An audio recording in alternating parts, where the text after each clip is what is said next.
Hello friends, नमस्कार। Welcome to my channel. बहुत बहुत स्वागत है आप लोगों का हमारे चैनल एजुकेशनल एकेडमी पे। ठीक है, तो आज का सेशन शुरू करते हैं। तो हमारा जो मॉक सीरीज चल रहा है, ठीक है, तो यहाँ पर देखिए हिंदी साहित्य का बृहद इतिहास, इस इतिहास ग्रंथ का प्रकाशन किया गया था। किससे किया गया था? भारतीय भाषा परिषद कलकत्ता ने, या फिर राष्ट्र भाषा प्रचार समिति वर्धा ने, या फिर हिंदुस्तानी अकेडमी इलाहाबाद ने, या फिर नगरी प्रचार सभा काशी ने। ठीक है, तो इसका जो प्रकाशन किया गया था तो वो किया गया था नगरी प्रचारी सभा काशी से। कहाँ से किया गया था? नगरी प्रचारी सभा काशी से किया गया था। नेक्स्ट देखेंगे, नेक्स्ट है कि इतिहास का इतिवृत्तात्मक लेखन सबसे प्रथम मिश्र बंधुओं के विनोद में पाया जाता है। यह उक्ति किसकी है? आचार्य रामचंद्र शुक्ल की, डॉक्टर राम कुमार वर्मा की, हजारी प्रसाद द्विवेदी की, या फिर डॉक्टर नागेंद्र की। ठीक है, तो यहाँ पर इसका राइट आंसर हो जाएगा हमारा क्या? ऑप्शन नंबर बी हो जाएगा, राम कुमार वर्मा का ये कहना है। नेक्स्ट क्वेश्चन देखेंगे, नेक्स्ट है हमारा कि नेक्स्ट क्वेश्चन है कि हिंदी भाषा का उद्भव और विकास के लेखक कौन है? उद्भव और विकास के लेखक कौन है, ये पूछ रहा है। तो यहाँ क्या डॉक्टर नागेंद्र है, या रामचंद्र शुक्ल है, या फिर हजारी प्रसाद द्विवेदी, या फिर उदय नारायण तिवारी है। ठीक है, तो यहाँ पर इसका राइट आंसर हो जाएगा हमारा option number D, Uday Narayan Tiwari है। कौन है? तो उदय नारायण तिवारी है। नेक्स्ट क्वेश्चन देखेंगे, नेक्स्ट है संदेश रासक के लेखक हैं। संदेश रासक के लेखक कौन है? नरपति नल है, अब्दुल रहमान है, चंद बरदाई है, या फिर जगनिक है। तो यहाँ पर इसका राइट आंसर हो जाएगा हमारा ऑप्शन नंबर बी हो जाएगा, अब्दुल रहमान है। कौन है? तो अब्दुल रहमान है। नेक्स्ट क्वेश्चन देखेंगे, नेक्स्ट है हम कि आदिकाल के अंतर्गत सरप्पा लुइपा आदि कवि किस साहित्य से संबंधित है, मतलब कि समृद्ध है? रासो साहित्य से, जैन साहित्य से, सिद्ध साहित्य से, या फिर लौकिक साहित्य से? किससे ये संबंधित है, ये पूछ रहा है। तो यहाँ पर ऑप्शन नंबर सी राइट हो जाएगा, सिद्ध साहित्य से ये संबंधित है। नेक्स्ट क्वेश्चन देखेंगे, नेक्स्ट है कि निम्नलिखित काव्य धाराओं में से कौन सी काव्य धारा भक्ति काल के अंतर्गत नहीं आती है? कौन सी काव्य धारा ऐसी है जो भक्ति काल के अंतर्गत नहीं आती है? राम भक्ति काव्य धारा, रासो काव्य धारा, ज्ञानाश्रयी काव्य धारा, या फिर कृष्ण भक्ति काव्य धारा। ठीक है, और एक बात मैं बताते चलूं कि जो लोग अभी तक कंटेंट की क्लासें नहीं देखे हैं, देख लीजिए, आप लोगों उससे नोट्स बना लीजिए, बहुत ही महत्वपूर्ण क्लासें हैं। और जो लोग नेट की तैयारी कर रहे हैं, हिंदी से नेट की तैयारी कर रहे हैं, वो लोग हमारे चैनल पे आकर के, ठीक है, हमारी क्लासें देख लीजिए, बहुत ही हेल्पफुल क्लासें हैं। ठीक है, तो वहाँ पर मैं यूनिट 7 और यूनिट 1-2 पढ़ा चुकी हूँ। ठीक है, तो वहाँ पर आप लोग जाकर के देख लीजिए। यूनिट 1-2 आपको मिलेगा special UGC net special classes की जो थंबनेल है उसमें मिल जाएगा आपको, और उसमें तो 7 में डाली हूँ, यूनिट 7, तो वहां से आप लोगों को मिल जाएगा। इसके साथ साथ यूजीसी नेट की प्रैक्टिस भी हमारी चल रही है। ठीक है, तो यूजीसी नेट के प्रीवियस क्वेश्चन भी मैं करा रही हूँ, तो वहां से भी आप लोग कर सकते हैं। ठीक है, तो यहाँ पर इसका राइट आंसर क्या हो जाएगा हमारा? Option number D, sorry, option number क्या हो जाएगा? बी हो जाएगा, रासो काव्य धारा। रासो काव्य धारा के अंतर्गत भक्तिकाल में नहीं आते। ठीक है, नेक्स्ट क्वेश्चन देखेंगे, नेक्स्ट है कि किस कवि की रचना से प्रभावित होकर अकबर ने गोवध बंद करवा दिया था? किस कवि की रचना से प्रभावित हुआ था? तो ये क्या संत दादू दयाल की, या फिर आलम की, या फिर सेनापति की, या फिर गंग की? तो ये प्रभावित हुए थे किसकी रचना से? ये संत दादू दयाल की।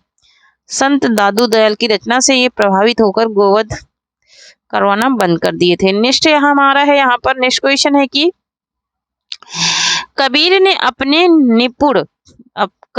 अपने निगुण पंथ में कौन सा तत्व शामिल किया जिसका नाथ पंथ में अभाव था? भारतीय वेदांत और सूफियों का प्रेम तत्व, रागात्मक तत्व से रहित साधना, या फिर हृदय पक्ष शून्य सामान्य अंतः साधना का मार्ग, या फिर तांत्रिक विधान? कौन सा ऐसा था जो नाथ पंथ में इसका अभाव था? तो वो था भारतीय वेदांत और सूफियों का प्रेम तत्व। नेक्स्ट देखेंगे, नेक्स्ट है हमारा कि सूफी साधना के 4 पड़ावों में इनमें से कौन सा नहीं है? ठीक है, 4 पड़ावों में से कौन सा नहीं है, नहीं पूछ रहा है। सरीकत, तरीकत, मलकत, या फिर मरीफत? कौन सा नहीं है ये पूछ रहा है, तो नहीं को बताना है। तो ऑप्शन नंबर सी राइट हो जाएगा, मलकत नहीं है। ठीक है, नेक्स्ट क्वेश्चन देखेंगे, नेक्स्ट है कि ज्ञानदीप नामक प्रेमाख्यान काव्य नायिका कौन है? ठीक है, प्रेमाख्यान काव्य की नायिका कौन है? कामवती है, उर्मिला है, देवयानी है या फिर मुग्धा है। ठीक है, तो यहाँ पर इसका राइट आंसर हो जाएगा ऑप्शन नंबर सी, देवयानी है ज्ञानदीप की नायिका। जब आप लोग हमारे कंटेंट की क्लासें देखेंगे तो आप लोगों को प्रैक्टिस में कोई भी दिक्कत नहीं आएगी। ठीक है, तो यहाँ देखिए, तुलसी गंग दुई भय सुखवन के सरदार, यह कथन इनमें से किसका है? नाभा दास का है, गंग का है, भिखारी दास का या फिर रहीम दास का है? किसका ये कथन है ये पूछ रहा है, तो यहाँ पर इसका राइट आंसर हो जाएगा ऑप्शन नंबर सी, भिखारी दास का ये कथन है। नेक्स्ट क्वेश्चन देखेंगे। नेक्स्ट है कि बिहारी सतसई की टीका लाल चंद्रिका नाम से किसने की है? लल्लू लाल ने, जगन्नाथ दास रत्नाकर ने, सूरत मिश्र ने या फिर अंबिका दत्त व्यास ने? किसने की है? तो ये किसने की है, ये करने वाले कौन है? तो ये हैं लल्लू लाल। ठीक है, कौन है? लल्लू लाल है। नेक्स्ट क्वेश्चन देखेंगे। नेक्स्ट है कि भारतेंदु की कौन सी रचना प्यार छंद में लिखी गई है? ठीक है, भारतेंदु की कौन सी रचना है जो प्यार छंद में लिखी है?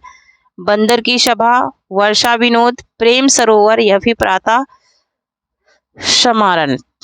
कौन सी समीरण? ठीक है, तो यहाँ पर देखिए, बंदर की सभा, वर्षा विनोद, प्रेम सरोवर या फिर प्रातः समीरण, कौन सी रचना है जो प्यार छंद में लिखी गई है? तो यहाँ पर जो इनका क्या है? प्रातः समीरण। प्रातः समीरण जो है ये प्यार छंद में लिखा गया है। नेक्स्ट क्वेश्चन देखेंगे। नेक्स्ट है कि कभी कुछ ऐसी तान सुनाओ जिससे उथल पुथल मच जाए, एक हिलोर इधर से आए, एक हिलोर उधर से आए, ये पंक्तियां किसकी हैं?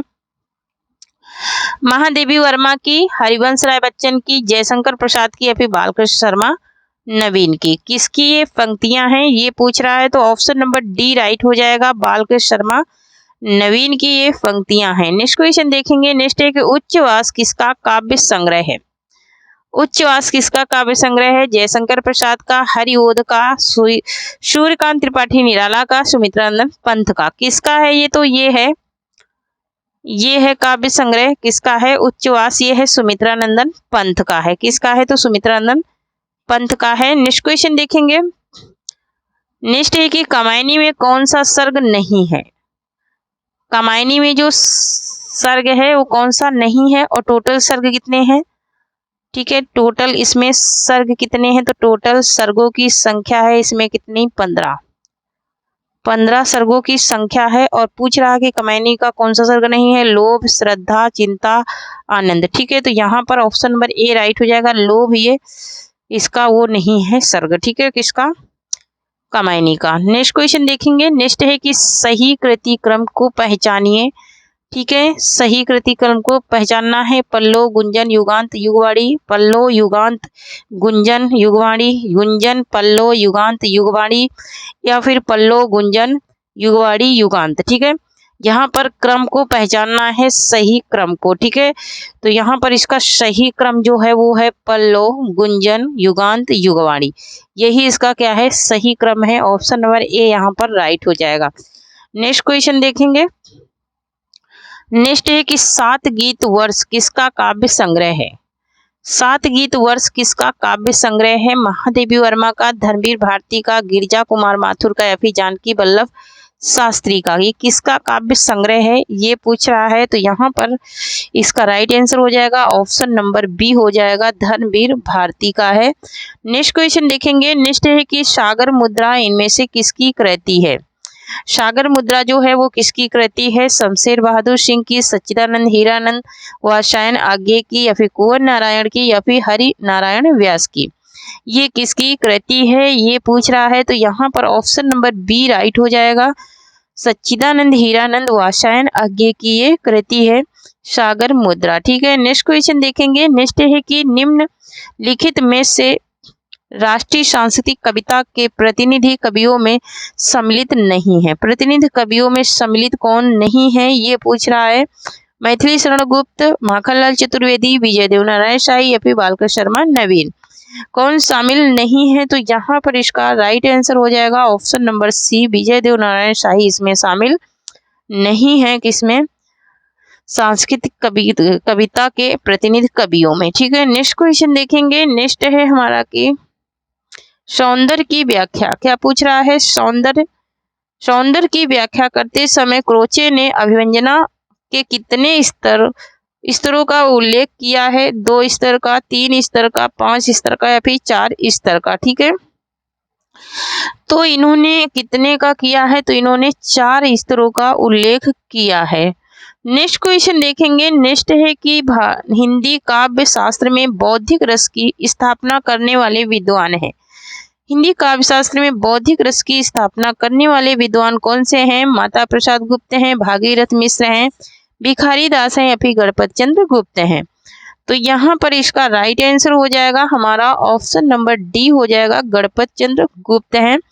नेक्स्ट क्वेश्चन देखेंगे। नेक्स्ट है हमारा कि किस पाश्चात्य विचारक ने कला और सहानुभूति को अभिन्न माना है? कला और विचार किसको? कला और सहानुभूति को अभिन्न माना है? बेनेडितो क्रोचे ने या फिर I.A. रिचर्ड्स ने या फिर स्पेनगर ने या फिर T.S. इलियट ने? किसने माना है? तो ये मानने वाले हैं कौन? ये मानने वाले हैं बेनेडितो क्रोचे हैं जिन्होंने इसे अभिन्न मांगना है। नेक्स्ट क्वेश्चन देखेंगे। नेक्स्ट है कि नेपाली भाषा की लिपि क्या है? नेपाली भाषा की लिपि क्या है? कैथी है, देवनागरी है, गुरमुखी है या फिर चित्र लिपि है? तो नेपाली जो भाषा है उसकी लिपि पूछ रहा है, तो उसकी लिपि है क्या? तो उसकी लिपि है क्या? देवनागरी। कैसी है? देवनागरी लिपि है। नेक्स्ट क्वेश्चन देखेंगे। नेक्स्ट है कि वागड़ी बोली को निम्नलिखित में से सर्वाधिक प्रभावित करने वाली भाषा या फिर बोली है? पंजाबी है, बघेली है, ब्रज है या फिर गुजराती है? तो यहाँ पर इसका राइट आंसर हो जाएगा ऑप्शन नंबर डी हो जाएगा, गुजराती है जो सर्वाधिक प्रभावित बोली है। नेक्स्ट क्वेश्चन देखेंगे। नेक्स्ट है कि निम्न विकल्पों में से उस विकल्प का चयन कीजिए जो भाववाचक संज्ञा का सही विकल्प है। रुलाई, अध्यापन, सामाजिकता, छोटा। कौन सा विकल्प सही है जो भाववाचक संज्ञा का नहीं है? भाववाचक संज्ञा का नहीं है ये पूछ रहा है। ठीक है, तो ऑप्शन नंबर डी हो जाएगा। यहाँ पर छोटा जो है ये विशेषण है, ये भाववाचक संज्ञा नहीं है। ठीक है, नेक्स्ट क्वेश्चन देखेंगे। नेक्स्ट है कि हिंदी दलित साहित्य में किस विधा की रचनाएं सर्वाधिक चर्चित हैं? हिंदी दलित साहित्य में किस विधा की रचनाएं सर्वाधिक क्या हैं?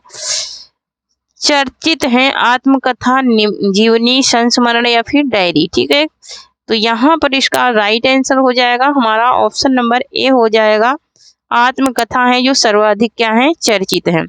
नेक्स्ट क्वेश्चन देखेंगे। नेक्स्ट है इनमें से कौन सी रचना कालिदास की नहीं है?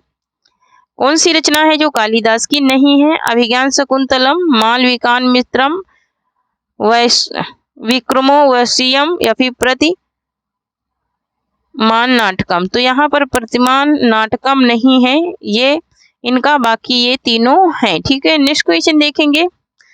नेक्स्ट क्वेश्चन है कि किसी विशेष सूचना को लोगों तक पहुंचाने के लिए किस प्रकार के विज्ञापन बनाए जाते हैं? वर्गीकृत विज्ञापन, स्थानीय विज्ञापन, सूचना पद विज्ञापन, औद्योगिक विज्ञापन? किस प्रकार के विज्ञापन बनाए जाते हैं लोगों तक पहुंचाने के लिए? तो ऑप्शन नंबर बी हो जाएगा, स्थानीय विज्ञापन बनाए जाते हैं। नेक्स्ट क्वेश्चन देखेंगे। नेक्स्ट है कि निम्नलिखित में से कौन सा शब्द स्त्रीलिंग है? कौन सा शब्द है जो स्त्रीलिंग है ये पूछ रहा है। तो यहाँ पर देखेंगे स्त्रीलिंग शब्द कौन सा है? सौभाग्य, मस्तक, इच्छा या फिर नृत्य? ठीक है, स्त्रीलिंग शब्द पूछ रहा है, तो यहाँ पर देखिए इच्छा होती है, तो यही हो जाएगा इसका राइट आंसर। ठीक है, तो थैंक यू फ्रेंड्स, आज के लिए इतना ही। तब तक के लिए जय हिंद, जय भारत। आप लोग पढ़ते रहें, हंसते रहें, मुस्कुराते रहें, स्वस्थ रहें, मस्त रहें और थोड़ी सी मेरी भी मदद करते रहें। जो लोग अभी तक चैनल को नहीं सब्सक्राइब करे हैं, सब्सक्राइब करने में तो कोई पैसा नहीं लग रहा है। ठीक है, और लाइक कर दिया करिए और थोड़े बहुत कमेंट भी कर दिया करिए। ठीक है, आप लोगों को किस प्रकार की क्लासें चाहिए आप लोग लिखिए कमेंट में, ठीक है। आप लोग लिखेंगे नहीं तो हमें पता कैसे चलेगा कि आप लोग को किस टॉपिक पे क्लासें चाहिए, ठीक है। आप किसकी तैयारी कर रहे हैं, किसके लिए आपको क्लास चाहिए, ठीक है। तो आप लोग कमेंट में लिखिए, ठीक है। तो आप लोग कमेंट में जब लिखेंगे ना तो तभी हम तो करवाएंगे आगे, ठीक है। तो थैंक यू, जय हिंद जय भारत। और जो लोग अभी तक नेट वाली क्लासें नहीं देखे हैं वो देख लीजिए, ठीक है। वो नेट वाली जो क्लासें हैं वो टीजीटी पीजीटी के लिए भी बहुत ज़्यादा हेल्पफुल हैं, ठीक है। तो थैंक यू, जय हिंद जय भारत।